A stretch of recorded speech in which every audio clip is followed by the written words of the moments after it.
रीवा जिले की राजनीति इन दिनों सम्मान, गरिमा और मर्यादा जैसे शब्दों से कोसों दूर नजर आ रही। हाल ही में सेमरिया से कांग्रेस विधायक अभय मिश्रा ने एक सार्वजनिक मंच से रीवा के पुलिस अधीक्षक एसपी विवेक सिंह पर अभद्र टिप्पणी कर न केवल व्यक्तिगत मान सम्मान को रौंदा बल्कि पूरे संवैधानिक ढांचे की गरिमा को भी खुली चुनौती दे डाली।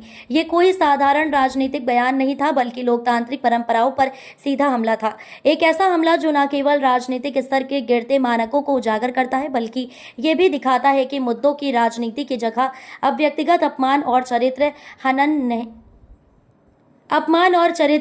ने ले ली है। सार्वजनिक मंच से गिरते शब्द, राजनीति में जहर घोलते बयान। कांग्रेस की एक बड़ी सभा में हजारों समर्थकों और पार्टी के वरिष्ठ नेताओं की मौजूदगी में विधायक अभय मिश्रा ने मंच से एसपी विवेक सिंह को अर्धनागेश्वर कहकर संबोधित किया। इसके साथ ही उन्होंने ये गंभीर आरोप लगाया कि जिले में अपराध और नशे के कारोबार के पीछे सबसे बड़ा हाथ एसपी का है और हर विभाग में उनके सौदे तय होते हैं। ऐसे आरोप और शब्दावली न केवल गरिमा को ठेस पहुंचाते हैं बल्कि ये संदेश भी देते हैं कि राजनीति में अब जनता की समस्याओं से ज्यादा निजी हमले और सस्ती लोकप्रियता के हथकंडे अहम हो गए हैं। रीवा में बतौर एसपी वे नशे के कारोबार, संगठित अपराध और भ्रष्टाचार के खिलाफ बिना समझौते की नीति के लिए जाने जाते हैं। उनकी अचानक की गई छापेमारी कार्रवाई से कई बड़े आपराधिक खेमे धराशायी हुए हैं। संविधान और मेहनत का अपमान, पूरे सिस्टम के लिए खतरे की घंटी। एक आईपीएस अधिकारी बनने के लिए वर्षों की मेहनत, मानसिक शारीरिक संघर्ष और जनता की सेवा का जज्बा चाहिए।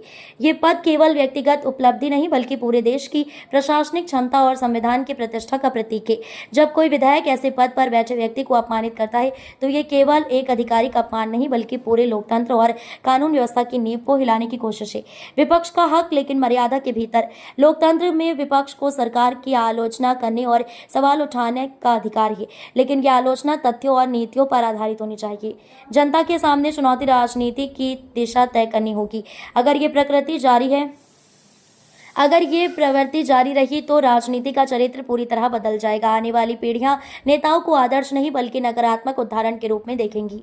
भाजपा का पलटवार, कांग्रेस पर मानसिक संतुलन खोने का आरोप। भाजपा के नेता दिवाकर द्विवेदी ने प्रेस कॉन्फ्रेंस में कहा कि कांग्रेस अब मुद्दों पर बात करने के बजाय व्यक्तिगत हमलों में उलझ चुकी है। उन्होंने इसे मानसिक संतुलन खोने की निशानी बताया और जनता से ऐसी राजनीति को नकारने की अपील की। बड़े बड़े अपराध होते हैं। मैं यहाँ की एक लिस्ट बनाया हूँ। यहाँ के जो अर्धनारेश्वर एसपी है, आधा महिला आधा पुरुष, उनको तो 25 लाख और 50 लाख महीना शराब के ठेके से बढ़ा बताया देता है। पुलिस वाले अजराब दे देते हैं। उनका एक ही काम है कि कुर्सी न बदल जाए तो माननीय शुक्ला जी की चरण वंदना करो और रीवा को जलने दो। जिसकी इज्जत लूट लेनी हो, जिसको गोली मार देनी हो मार दो, लेकिन उनकी कुर्सी बची रहे। और शुक्ला जी के इशारे पर जितने बोलने वाले लोग हैं, कांग्रेस के लोग हैं, उनके मुकदमे लगाओ और जितने बड़े अपराधी हैं भले वो 302 कर दे, जांच के नाम पर उनका नाम अलग कर। ये मैं जो नहीं, अभिषेक तिवारी कल आप लोगों ने देखा होगा, सरकार हमारी है, एफआईआर है, उसमें जांच चल रही है। अभिषेक तिवारी के खिलाफ जो गैर जमानती धाराएं लगी वो गलत लगी हैं। उसने उंगली काटने की घटना को कारित नहीं किया है। ये हमारे पास है पेन ड्राइव। पूरे ढेकहा तिराहे में जितने भी सीसीटीवी लगे हैं प्राइवेट घरों में, सबकी 6 घंटे की रिकॉर्डिंग है। उस एरिया में कोई वारदात ही उस दिन नहीं हुई जिस दिन की एफआईआर है अभिषेक तिवारी के नाम। किसानों की बात नहीं हुई तो ये मानते हैं कि आपके बीजेपी शासनकाल में किसान और महिलाएं और तमाम जो जनता है वो परेशान है? ऐसी स्थिति नहीं है। यदि ऐसी स्थिति होती जनता की बात नहीं, मैं ये कह रहा हूं आपसे, आपके माध्यम से, कि कांग्रेस ने एक पोस्टर छापा कि हम ये बातें करने के लिए आपको लेके चल रहे हैं और फिर वो बातें कमिश्नर साहब के सामने नहीं हुई। मैं ये कह रहा हूं कि पूरे जिले की जनता को किसी चीज को दूसरा पोस्टर दिखा के ले आया गया और उनको बाहर छोड़ के अंदर कुछ और बात हुई, तो ये तो जनता के साथ, जिले के साथ ठगा गया ना। कांग्रेस ने जनता को ठगा बुला के। एसपी के बारे में इस तरह की बातें होंगी तो आप संवेदनशीलता व्यक्त कर रहे हैं कि ये चीज गलत। देखिए, 2 बातें हैं। पुलिस के प्रति आक्रोशित होने का कारण क्या था?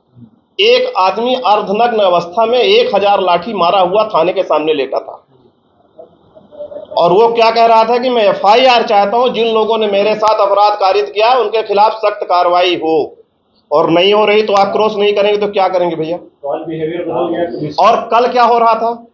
कल ये हो रहा था कि 1000 लाठी उसको लगी, लेकिन मेरा नाम नहीं आना चाहिए, और मेरा नाम नहीं कटेगा तो जिले का एसपी होने अरेस्टर है। नहीं तो जब कानून व्यवस्था इतनी अच्छी है तो आप लोग 16 घंटे क्यों बैठे रहे थाने में धरने पर? कई बार होता है भैया कि जब कोई बड़ा पदाधिकारी या कि बड़ा नेता होता है जिसका नाम आता है, उसमें पुलिस हिचकती है एफआईआर करने में। एक गरीब आदमी है जिसके आगे पीछे कोई नहीं है, उन्हीं के यहाँ का नौकर है वो बेचारा पिटा हुआ जा रहा है। कुछ लोग वहां पे ही बैठे थे जो उनको फोन कर दिए तुरंत कि आपके यहाँ का एक आदमी आया है, उसको न्याय नहीं मिल रहा था तो हम लोग गए। कोई जरूरी थोड़ी है कि हर जगह न्यायमूर्ति ही लोग बैठे हैं। आप ये मानते हैं कि दो तरह का कानून है, गरीबों के लिए अलग, अमीरों के लिए अलग? गरीबों के लिए अलग और अमीरों के लिए अलग अलग जो कानून की आप बात कर रहे हैं, अभी आप तो यही नहीं, हम बिल्कुल कह रहे हैं ये भारतीय जनता पार्टी की सरकार है।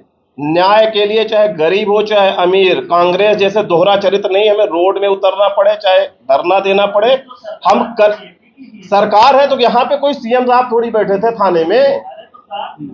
जानकारी होने के बाद, जब जानकारी हुई कि इस आदमी के साथ अन्याय हुआ, उसके बाद एफआईआर हुआ, तो उसी एफआईआर के खिलाफ तो कल इतना बड़ा धरना दे के बैठे थे। सर दूसरा तो उन्होंने कहा था आपके उप मुख्यमंत्री राजेंद्र शुक्ला जी को, इलमी से कीड़ा होता है तो मिट्टी खाता है।